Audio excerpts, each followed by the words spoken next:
Hi guys, this is Manu Mishra. So welcome back with a session जिसमें आज हम लोग 20th जनवरी के दान न्यूज़पेपर का एनालिसिस करेंगे। आज का एनालिसिस आपको थोड़ा लेट मिलेगा due to some health problem. मुझे हॉस्पिटल जाना पड़ा, सो दैट्स व्हाई ये थोड़ा सा लेट अपलोड होगा। Okay, so here we start the analysis of today's newspaper. So the first news, it's about Supreme Court.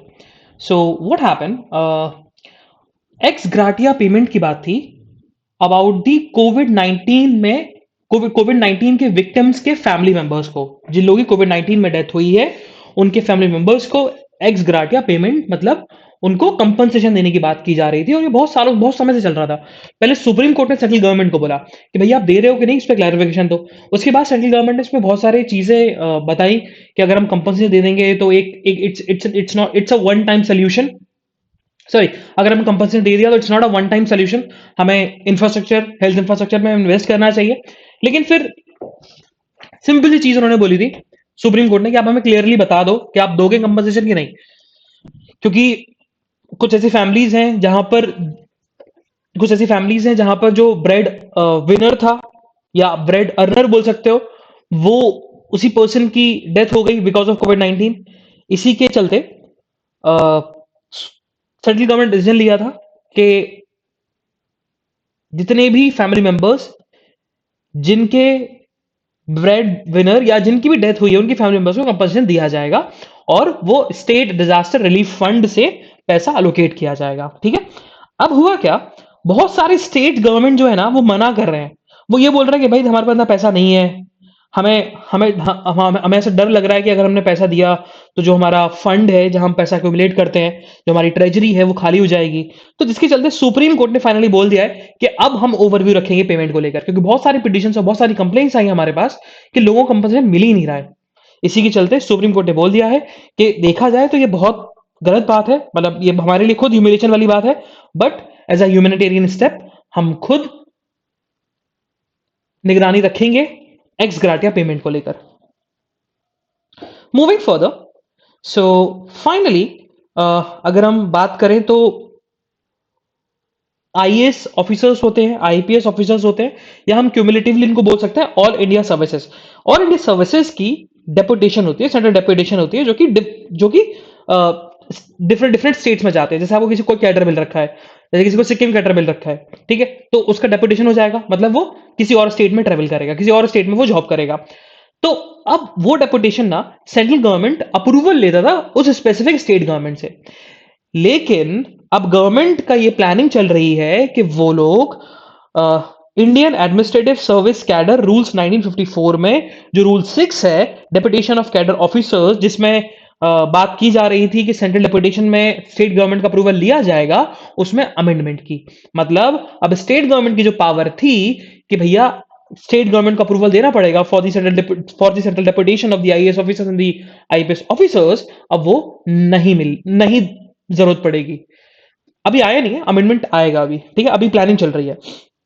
हाँ, अ, अगर हम बात करें तो ऑल ओवर इंडिया में यही होता है। सारे इंडिया में, मतलब पूरे और जितने भी इंडिया में स्टेट्स है ना, सारे इंडिया में यही चीज एप्लीकेबल होती है। ओके, तो उसमें भी चेंजेस लाने की जरूरत है। हाँ, अभी केरला के जो लॉ मिनिस्टर है उन्होंने अपोज किया इस स्टेप का कि भैया ऐसा चीज नहीं करनी चाहिए, जिससे जो फेडरलिज्म को ब्रीच पहुंचेगा। मूविंग फर्दर, हरियाणा में हमें याद है, हमने हरियाणा में जो गवर्नमेंट है, एग्जिस्टिंग गवर्नमेंट है, वो भी एक बिल लेके आई थी, वो बाद में एक्ट भी बन गया। The bill is about the आपका एम्प्लॉयमेंट से रिलेटेड, कि हरियाणा में जितने भी रेसिडेंट्स हैं हरियाणा के, और उन रेसिडेंट्स के लिए रिजर्वेशन रहेगा in the private sectors for the jobs of 75%, but the salary of that post should be less than 30,000। पहले 50,000 था, पर बाद में उसमें ही बिल में चेंजेस किए गए और उसको 30,000 कर दिया। जो स्टेक होल्डर्स है, अब ये लॉ था 70% रिजर्वेशन देना पड़ेगा टू दी आपका 70% रिजर्वेशन टू दी हरियाणा के रेसिडेंट्स को। लेकिन जो स्टेक होल्डर्स हैं, मतलब कॉर्पोरेट फर्म्स हैं, क्योंकि बहुत सारी कॉर्पोरेट फर्म्स खुली हुई हैं हरियाणा में, बहुत सारी फैक्ट्रीज खुली हुई हैं, तो उसी चीज को लेकर स्टेक होल्डर्स का यही कहना है कि अगर हरियाणा में ये लॉ आता है तो बहुत सारी जॉब्स चली जाएंगी और ग्रोथ भी रुक जाएगी, ये उन्होंने बोला है। मूविंग फर्दर, तो हमें सिटी की न्यूज़ नहीं पढ़नी है, हम लोग सिटी की न्यूज़ को स्किप करेंगे। Move to the state page. So what happen, so देखा जाए तो अभी जो पॉपुलेशन है in the Kaziranga National Park, जो पॉपुलेशन है of the swamp deer in the Kaziranga National Park, उसमें डिप आया है। अब वो डिप इस वजह से आया बिकॉज ऑफ द फ्लड। तो काजीरंगा नेशनल पार्क में बहुत फ्लड आता है। अब उसका रीजन ये है कि अगर आप थोड़ा इंडिया का मैप देखोगे ना, सदर्न वाला, तो ये थोड़ा ऐसा है, ठीक है, ऐसा ही है, ये सदर्न पार्ट बन जाता है। और यहां पर क्या है, यहां पर ऊपर है अरुणाचल प्रदेश, और इधर नीचे क्या है आपका, असम। और यहीं पर क्या है, काजीरंगा नेशनल पार्क है। तो होता क्या है कि ब्रह्मपुत्र रिवर जो वैसे फ्लो होती है, पैरेलल पैरेलल फ्लो होती है अरुणाचल प्रदेश के, but due to the Himalayan ranges, जब ये हिमालय हिमालय जैसे टिल्ट हो जाते हैं, जिसके चलते ब्रह्मपुत्र रिवर को भी टिल्ट होना पड़ता है ना, एल शेप में टिल्ट हो जाती है, मतलब देखा जाए ब्रह्मपुत्र राइट डायरेक्शन में मूव हो जाती है, जिसके चलते जो वाटर है ना, वो असम के लैंड पर आ जाता है, और असम के लैंड पर उस उधर का क्या बना हुआ है, काजीरंगा नेशनल पार्क। और काजीरंगा नेशनल पार्क में फ्लड आता है, और जिसके चलते जो डियर्स हैं उनकी डेथ हो जाती है, बहुत सारे फैमिलीज, बहुत सारे एनिमल की फैमिलीज जो है उन पर इंपैक्ट पड़ता है। यही चीज बताई गई कि जो पॉपुलेशन है स्वाम डियर की, वो पहले 907 थी, अब 9868 बची है। सिर्फ 2 साल में इतना डिप आया है। Moving further on the state page again, so what happened, so shark nation ने एक यूनिवर्सिटी बनाई थी, साउथ एशिया यूनिवर्सिटी। और साउथ एशिया यूनिवर्सिटी में अभी थोड़ी प्रॉब्लम हो रखी है। अब वो प्रॉब्लम क्या है, द प्रॉब्लम इज अबाउट कि जैसे कि हर यूनिवर्सिटी में चांसलर होता है ना, तो वैसे ही साउथ एशिया यूनिवर्सिटी में प्रेसिडेंट होता है। तो जो हाईएस्ट हाईएस्ट पोस्ट है, तो वो अभी वेकेंट है साउथ एशिया यूनिवर्सिटी में। और साउथ एशिया यूनिवर्सिटी कहां पर है, न्यू दिल्ली में है। किसने स्टैब्लिश करी थी, सारे के सारे शार्क नेशंस ने। और सारे के सारे शार्क नेशंस के बच्चे यहां पढ़ते हैं, है ना। तो इट्स अ इंटरनेशनल यूनिवर्सिटी। तो अगर हम बात करें तो ये सबसे बड़ी प्रॉब्लम आ रही है सार्क साउथ एशिया यूनिवर्सिटी में। और दूसरी जो मेजर प्रॉब्लम है वो है अफगानिस्तान से रिलेटेड, क्योंकि अफगानिस्तान में रिजीम चेंज हो गई, तालिबान की रिजीम आ गई, और तालिबान को अभी भी इंडक्ट होना है शार्क के अंदर। अभी इंडक्ट हुआ नहीं है, शार्क ने रिकॉग्निशन नहीं दी तालिबान को, अभी रिकॉग्निशन देना बाकी है। और थर्ड जो प्रॉब्लम है वो है पाकिस्तान से रिलेटेड। पाकिस्तान से रिलेटेड क्या है, क्योंकि इंडिया और पाकिस्तान के रिलेशन जो है बहुत टेंशन में है, और जिसके चलते शार्क समिट है वो हो भी नहीं पा रही, मूव ही नहीं कर पा रही। ये चीज बताया गया, ठीक है। तो ये प्रॉब्लम बताई जा रही है कि इंडिया में जो साउथ एशिया यूनिवर्सिटी है उसमें क्या प्रॉब्लम आ रही है। मूविंग फर्दर, सो अच्छा देखो, फिश जो होती है ना, एक होती है फिश फिश फीडिंग वाली फिश, मतलब आप खाते हो, और एक टाइप की फिश होती है जिसको हम बोलते हैं आपका ऑर्नामेंटल फिश। अब ऑर्नामेंटल फिश, आपने कभी एक्वेरियम देखा होगा, एक्वेरियम में जो फिश होती है, कभी गोल्डन फिश दिखती है, कभी आपको सिल्वर कलर की फिश दिखती है, कभी ग्रीनिश फिश दिखती है, तो कलर्ड फिश जो होती है, ठीक है, तो उन कलर्ड फिश को क्या बोलते हैं, ऑर्नामेंटल फिश, ठीक है। और एक फिश है जो कि सिर्फ केरला और कर्नाटका में पाई जाती है, and the name of the fish is Miss Kerala, जो कि इनफॉर्मल नेम है, बट उसका बायोलॉजिकल नेम देखा जाए तो इस शायाद्री डेनिसोनी। वो फिश को schedule 1 of the wildlife protection bill two 2011 के एम्बिट में डाला जा रहा है। और शेड्यूल 1 के अंदर ये लिखा गया कि उस फिश को आप कैप्चर नहीं करोगे, उस फिश को आप ट्रीट नहीं करोगे। मतलब अगर कोई एनिमल शेड्यूल 1 के अंदर आ जाता है तो इसका मतलब यही है, जैसे टाइगर टाइगर शेड्यूल 1 के अंदर है, मतलब टाइगर को आप घर में पाल नहीं सकते, ना ही टाइगर का शिकार कर सकते हो। तो जो भी animal schedule 1 of the wild life protection act के अंडर है, सिंपल सा मतलब है उसको आप घर में पाल नहीं सकते, ना उसका शिकार कर सकते हो। तो same goes with miss Kerala को भी बाय दिस बिल शेड्यूल 1 में डाला जा रहा है। तो जो एक्यूरिस्ट है, मतलब जो एक्वेरियम का बिजनेस करते हैं, जो ऑर्नामेंटल फिश का बिजनेस करते हैं, उनका यही कहना है कि देखो, देखा जाए तो ये फिश एंडेंजर्ड तो है नहीं, ना ही एक्सटेंट होने वाली है, तो आप क्यों डाल रहे हो उसको शेड्यूल 1 में जब एंडेंजर्ड नहीं है। तो हमें उसकी फीडिंग करना, ब्रीडिंग करना बहुत जरूरी है, क्योंकि इसकी डिमांड है। जैसे लोग डॉग्स पालते हैं, वैसे ही लोग फिश भी प्रेफर करते हैं पालना, खाने के लिए नहीं लेकिन पालने के लिए तो आप दे सकते हो ना एक्वेरियम में। तो यही उनका बेसिकली कंटेंशन है कि आपको schedule 1 of the wildlife protection act से, अभी आया नहीं है लेकिन आ जाएगा बाय द बिल, उससे आप थोड़ा सा हटा दो। किसको? मिस केरला, जिसका बायोलॉजिकल नेम क्या है? शयाद्रिया डेनिसोनी। मूविंग फर्दर, सो आज के हम एडिटोरियल की बात करें तो आज हमारे दो एडिटोरियल इंपॉर्टेंट है। The first one it's about the democratize and empower city government. इसको हम पढ़ेंगे, बड़ा ही इंटरेस्टिंग एडिटोरियल है। And the second one it's about the many problems of online anonymity. इसको हम पढ़ने वाले हैं, ठीक है। चलो, तो first will discuss the democratize and empower city governments. देखो, अभी आरबीआई की रिपोर्ट निकल के आई and the name of the report is state finance study of budget 2021, ठीक है। ये रिपोर्ट निकल के आई। अब इस रिपोर्ट में बताया क्या गया? रिपोर्ट में बताया गया कि अगर हम इंडिया की बात करें तो इंडिया में 3 टियर की गवर्नमेंट होती है, यूनियन गवर्नमेंट, स्टेट गवर्नमेंट और लोकल गवर्नमेंट। लेकिन जो हमारी 3rd टियर की गवर्नमेंट है, उसने फ्रंटलाइन रोल निभाया है in combating the pandemic by implementing the strategies like containment strategies, health care. उसका बहुत बड़ा रोल था कि पैंडेमिक रुका हुआ है। किसका? Third third tier of government का, ठीक है। लेकिन वहीं हम बात करें, उनके फाइनेंसेस की बात करें तो उनके फाइनेंसेस को बहुत ज्यादा स्ट्रेन पहुंचा है। उनके एक्सपेंडिचर को कट डाउन कर दिया गया, उनके फंड को मोबिलाइज नहीं किया गया, ठीक है। मतलब मोबिलाइज मतलब उनके उनके उनके फंड उनको मिले नहीं, बल्कि उनके फंड को और वेरियस सोर्सेज मोबिलाइज कर दिया गया, जो उनको मिलने थे वो तक नहीं मिला। फिर आरबीआई ने जो कमेंट किया है इस रिपोर्ट के अंदर, वो यही किया है कि सिविक बॉडीज को फंक्शनल ऑटोनॉमी देनी चाहिए, जिससे हमारा जो स्ट्रक्चर्ड गवर्नेंस है वो स्ट्रेंथन होगा। मतलब गवर्नेंस का जो स्ट्रक्चर है वो स्ट्रेंथन होगा। और उसका एक ही तरीका है कि आप सिविक बॉडीज को, मतलब म्यूनिसिपैलिटीज को, पंचायत को आप फाइनेंशियली एम्पावर करो, और जिसके चलते उनको रिसोर्स अवेलेबल होंगे, हायर रिसोर्स अवेलेबल होंगे, ठीक है। ये बताया गया। तो ऑब्वियसली पता है, जब भी तुमसे कोई पूछा जाए भाई 3rd टियर गवर्नमेंट क्या होती है, तो क्या बोलोगे? पंचायती राज और म्यूनिसिपैलिटी। पंचायती राज में जिला परिषद आता है, ब्लॉक आता है, तालुक आता है, विलेज पंचायत आता है। वैसे म्यूनिसिपैलिटी में क्या आता है? Municipal corporation, municipal council and nagar panchayat, ठीक है। और ऐसा नहीं सिर्फ आरबीआई ने ऑब्जेक्शन उठाया, इवन 15 फाइनेंस कमीशन आई थी। और 15 फाइनेंस कमीशन ने अपनी रिपोर्ट में यह लिखा था कि लोकल बॉडीज जिसका काम होता है सिटी की गवर्नेंस को स्ट्रक्चर करना और फाइनेंशियली इंपावर करना, वो हो ही नहीं पा रहा है। उसका रीजन यही है क्योंकि लोकल बॉडीज को पैसा ही नहीं मिल रहा। तो अगर हमें सिटीज की गवर्नेंस स्ट्रक्चर को और फाइनेंशियल इंपावरमेंट, मतलब सिटी गवर्नेंस स्ट्रक्चर को स्ट्रेंथन करना है, फाइनेंशियल इंपावरमेंट लेके आनी है, तो हमें लोकल बॉडीज, मतलब सिविक बॉडीज को फाइनेंशियली इंडिपेंडेंस देनी पड़ेगी। और आरबीआई ने सर्वे किया था अभी 221 म्युनिसिपल कॉर्पोरेशन में इन द ईयर 2020-2021। उसमें बताया गया कि 70% ऑफ दी म्युनिसिपल कॉर्पोरेशन में जो रेवेन्यू है वो डिक्लाइन हुआ है, उनका एक्सपेंडिचर जो है वो 71.2% से इंक्रीज हो गया, है ना। रेवेन्यू डिक्रीज हुआ और बल्कि एक्सपेंडिचर बढ़ गया। तो अब आरबीआई ने ये चीज बताई कि देखा जाए तो म्युनिसिपल कॉर्पोरेशन को पैसा कहां से मिलता है? प्रॉपर्टी टैक्स से। लेकिन प्रॉपर्टी टैक्स अगर हम देखें, कंपेयर करें अदर कंट्रीज से, तो हमारे इंडिया में लोएस्ट प्रॉपर्टी टैक्स लिया जाता है, कलेक्शन होता है।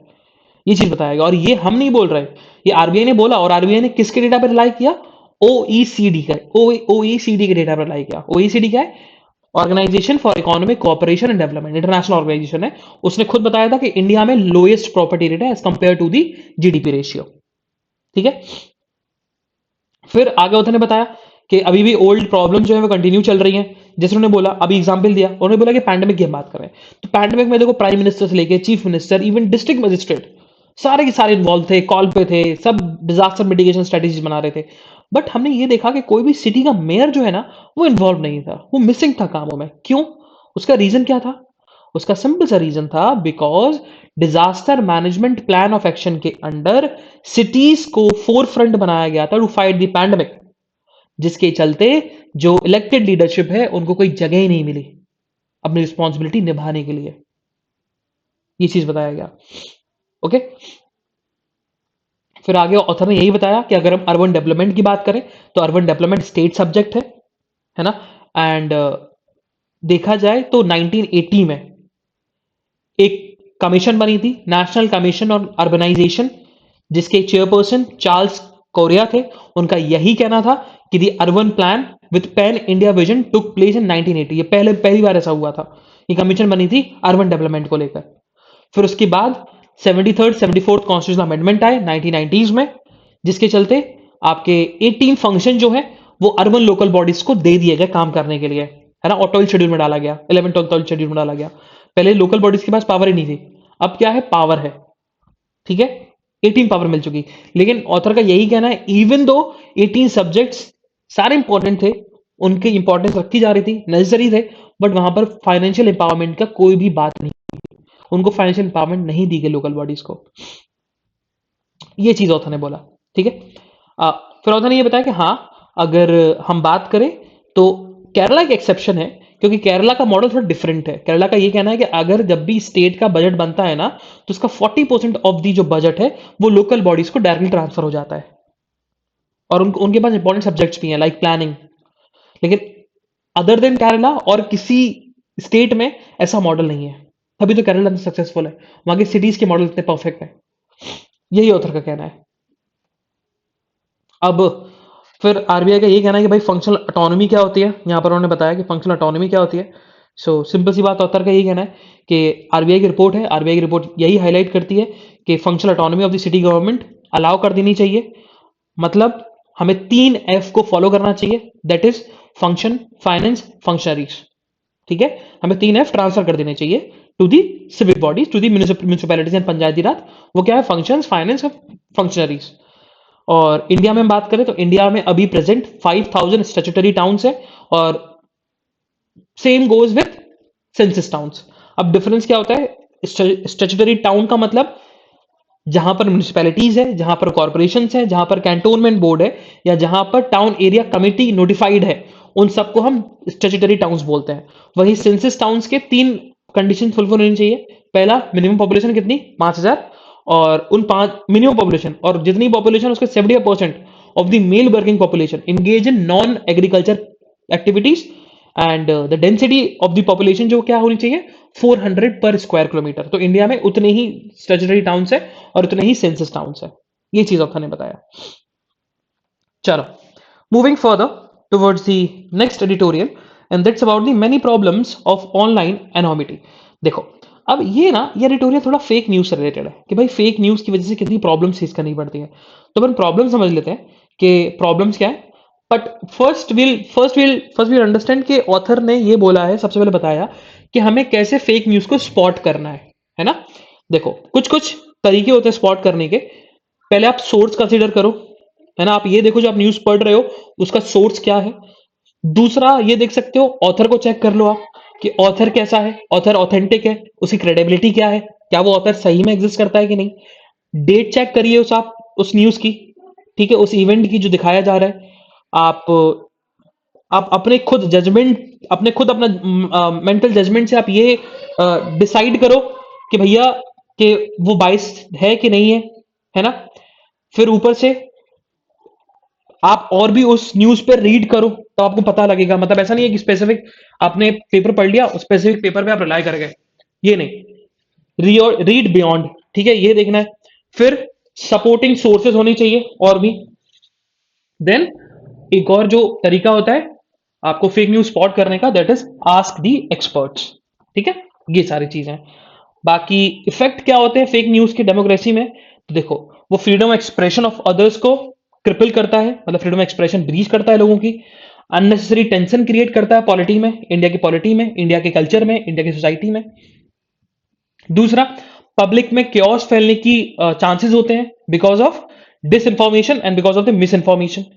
और एक और जो इम्पैक्ट पड़ता है because of the fake news, that is about the censorship over the media, ये हो जाता है।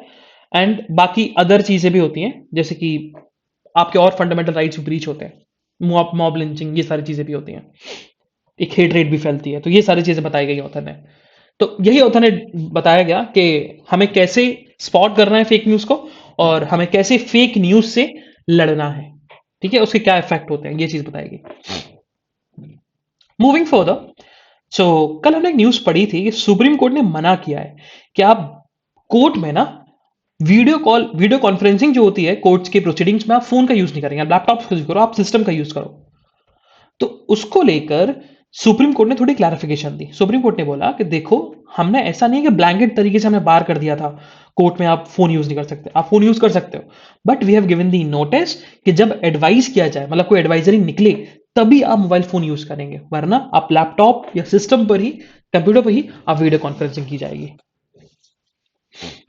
मूविंग फर्दर, सो ये बताया गया कि पहले जो 5 सेंट्रल एशियन लीडर्स आने वाले थे हमारे रिपब्लिक डे पर, अब कोई भी फॉरेन डिग्नेटरी नहीं आ रहा है because of the fear of Omicron variant.